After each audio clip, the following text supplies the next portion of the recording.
Who are you? And how do you show up? How do you show up in the relationships in your life? How do you show up for your children or siblings or anyone that you feel responsible and connected to? And most importantly, how do you show up for yourself? Today, I want to talk to you about showing up. And in other words, self-identification, knowing you, owning you, and being aware of every intricate part of you. I run a coaching program called Shadow to Spotlight. Shadow to Spotlight, which shines a light on you, every aspect of you. And in that program, I deal with who you are and how you show up in the second session. And I want to bring some aspects of that and discuss with you today so that I can motivate and empower you to really start having that reflection and discussion with yourself. How do you show up? Let me give you an example. When you talk to people, they quite easily recognize who they are or what they are capable of, what their strengths are, and what they struggle with. But the thing is, those identifications are not often accurate.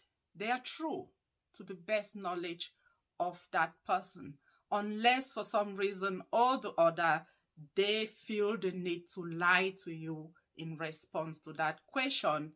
They will quite frankly tell you who they think they are. If you identify as confident and kind and tolerant and patient or powerful, then that's how you see yourself. I call this session the human toolkit. How do you show up? Because like a carpenter who goes off to work with a basket or toolbox, we human beings show up with emotions and characteristics and personality traits that define us, that limit us or enhance us in one way or the other. And I call those your human toolkit. Let's take the hammer, for example. Let's pretend that it defines strength and confidence and everything that is solid in your life. If you tell me that in that toolkit you have a hammer, that this is your unique advantage and this is why you're capable or able of doing this or dealing with this. The hammer is a construction tool, so it's constructive. You can use it for construction. You can actually also use it to demolish. So it's also a destruction tool. And also, it's obstructive. You can trip on it, you can drop it on your legs, and there's so many other accidents that can happen with your hammer, which is quite rightly a building tool. So when you identify as a hammer, ensure that that tool is useful, that is not sitting in your toolkit, that it's used constructively to identify or achieve outcomes that are valuable to you, that align with your dreams and your goals and everything that is significant to you. Ensure that that is not borrowed and that is not overused for negative purposes. So using that example alone, let me ask you again, how do you show up? How do you show up in your relationships? When you say that word and walk away completely clueless of its impact on the other person. When you assume that you're right and therefore ignore that conversation that would change things or that will arrive an alternative outcome in terms of emotions and connecting, vulnerability. We are often very quick to identify who we are. But according to certain psychologists, we are ignorant. we are ignorant of self. And until we learn to put down our walls and to dig beneath the surface and create that reflection and awareness of what self actually is, by definition of who we are, until we connect with that purpose, with that behavior, with that characteristic, that thought, that mindset, those experiences that have defined us, we do not know self. We are always too busy. At one point of my life 10 years ago, I was too busy to go back to school as a grown adult with children, and yet I did. I studied social work and I graduated, and I went to full-time employment, thinking, how am I going to do this with children? And yet I did. I did that job well enough that it informed me of strategies and qualities that improved my parenting and my connections with people. And I thought I would have no time to breathe. And yet here I am with a business and a job and children. And so when you talk to yourself and tell yourself what you can or cannot do and who you are and what you are not, actually put that to test. Ask yourself where those definitions are coming from. And if you haven't done it and given it your best effort, then you don't know. You're ignorant of self. You know that you're this person. You tell the truth about who you think you are or what you think you're capable of.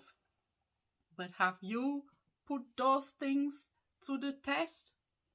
That is my message and my challenge for you today. Go away and find a quiet time and sit with yourself and really ask yourself how you show up, and pick a few important areas in your life and see how you show up time after time in those areas and what you can do differently to elevate the quality of your life in those areas. Some of us are amazing at work, but not at home with family. Some of us have amazing capabilities, but we are not putting them into use, even though we know in our heads and hearts that we are capable of achieving anything we put our minds to. And a lot of us are even scared to look into those limiting areas because we don't know how we will crawl out of them if we visit those places. But self-ignorance does not resolve anything for you. And actually, when you run away from looking into you, you also run away from owning your strength. Because the only way you can change certain things and exceed certain expectations is by owning all of you. We are all worth gold in potential and in value, but sadly only a few people use those resources and those characteristics to really do something that aligns them with what they want and what they are capable of achieving. So today's reflection is really to get you thinking about your overall well-being, your connections, your dreams, and what you're worth, and the things that you do that hold you back, and those that other people do that we fail to recognize, or we recognize but do nothing about. So use today's reflection to really see what's in your toolkit and what benefits every single one of those things have for you. Try and look beyond and see what you don't see. And that's why you need to take that time out and sit with yourself and talk to yourself. Don't be polite.